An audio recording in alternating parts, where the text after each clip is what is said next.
Traders good evening, কেমন আছো তোমরা? তো বিনিয়োগ পার্সেল আরেকটা ভিডিওতে তোমাদের সবাইকে স্বাগত জানাই। কালকের আমরা অ্যানালিসিস করব। কালকে হচ্ছে 12 তারিখ, 12 জানুয়ারি 2026। তো কাল হচ্ছে মানডে।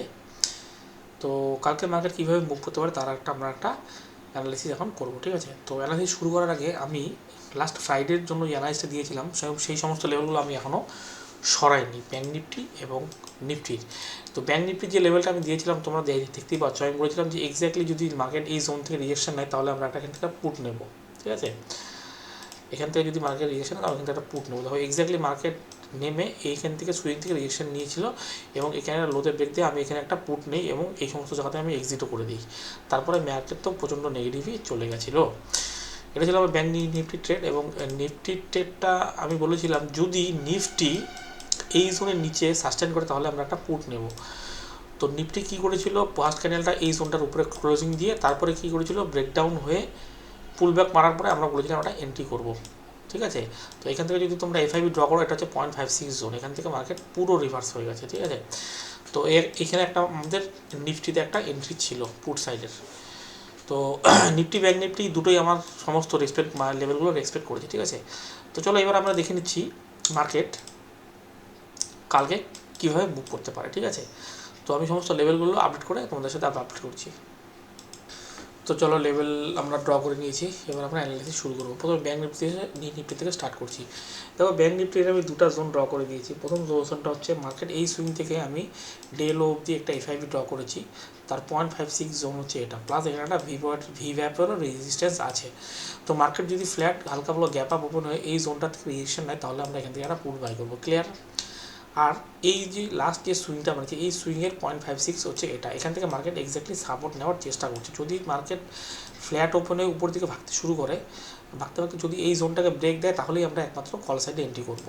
কিন্তু এই জোনটাকে ডাইরেক্টলি ব্রেকআউট দেওয়ার পরে পুল ব্যাক মারলে আমরা কোনো একটা সুইং বানাবে, তার 0.56 থেকে আমরা একটা কল বাই করবো। কিন্তু আমার মনে হচ্ছে কালকে মার্কেট বড় সড়ো গ্যাপ ডাউন ওপেন হতে পারে।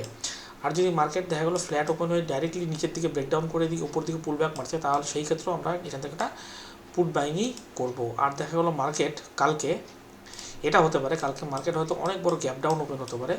অনেক বড় গ্যাপ ডাউন ওপেন হয়ে দেখা গেলো 300-400 পয়েন্ট গ্যাপ ডাউন ওপেন হয়ে উপর দিকে ডাইরেক্টলি ভাগতে শুরু করে। সেই ক্ষেত্রে আমরা কী করবো, ক্লোজিং প্রাইস থেকে ফার্স্ট ক্যান্ডেলের লোটা আমরা এফআইবি ড্র করবো, ঠিক আছে? এফআইবি ড্র করে তার 0.50 এবং 60% থেকে আমরা ড্র করব এবং দেখব সেইখানে গিয়ে মার্কেট কী রিয়াকশান দিচ্ছে। যদি সেখানে কোনো নেগেটিভ ক্যান্ডেল ক্রিয়েট করছে তাহলে সেখান থেকে আমরা পুট বাই করবো। আর যদি সেইটা 0.56 উপরে ক্যান্ডেল চলে যায়, ব্রেক করে উপরে চলে যায় এবং ক্লোজিং প্রাইস থেকে রিজেকশন নেয়, সেই ক্ষেত্রে আমরা পুল ব্যাকের জন্য অপেক্ষা, পুল ব্যাক মারলে আমরা কল বাই করবো, ঠিক আছে? এটা হচ্ছে আমাদের প্ল্যানিং।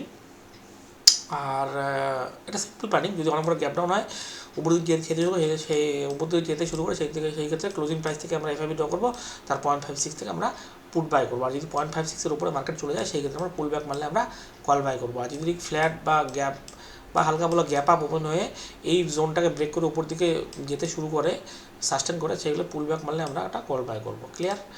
এবং আমি নিফটিটা দেখে নিচ্ছি। নিফটিরও আমরা অলমোস্ট সেমই চার্ট আছে। নিফটি যদি কালকে দেখা গেল এই জোন এই সুইং থেকে এই লাস্ট ডে লো অবধি তার 0.56 জোন, এটা যদি মার্কেট ফ্ল্যাট ওপেন হয়ে এই 0.56 রিজেকশন তার আমরা পুট নেব। আর যদি ফ্ল্যাট ওপেন হয়ে ডাইরেক্টলি এই জোন এই সুইংটার 0.56 জোনটাকে নিচে ক্লোজিং করে দেয়, সেক্ষেত্রে হালকা পুল ব্যাক মারলে আমরা সেখান থেকে পুট বাই করবো। আর যদি অনেক বড় গ্যাপ ডাউন ওপেন হয়, গ্যাপ ডাউন ওপেন হয়ে ডাইরেক্টলি উঠতে শুরু করে, সেক্ষেত্রে ক্লোজিং প্রাইস থেকে ফার্স্ট ক্যান্ডেলের লো এফআইবি ড্র করবো, তার 0.56 রিজেকশন নিলে পুট বাই করবো। আর যদি 0.56-এর উপরে মার্কেট সাস্টেন করে সেখান থেকে আমরা একটা কল বাই করবো, ঠিক আছে? তো এটা হচ্ছে আমাদের প্ল্যানিং কালকের জন্য। এবার দেখা যাক মার্কেট কীভাবে কালকে মুভ করে।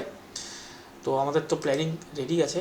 তো এটা হচ্ছে প্ল্যানিং কালকের জন্য, ঠিক আছে? তো চলো ভিডিওটা আমি এখানেই শেষ করছি।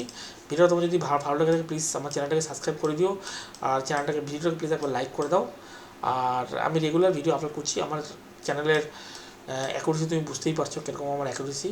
সুতরাং প্লিজ তোমার চ্যানেলটাকে আমাকে সাপোর্ট করার জন্য চ্যানেলটাকে প্লিজ একবার লাইক করে দাও, চ্যানেলটাকে সাবস্ক্রাইব করে নাও, ঠিক আছে? তো চলো ভিডিওটা এখানে শেষ করছি। দেখা হচ্ছে কালকে আরেকটা ভিডিওতে। ততক্ষণে গুড বাই।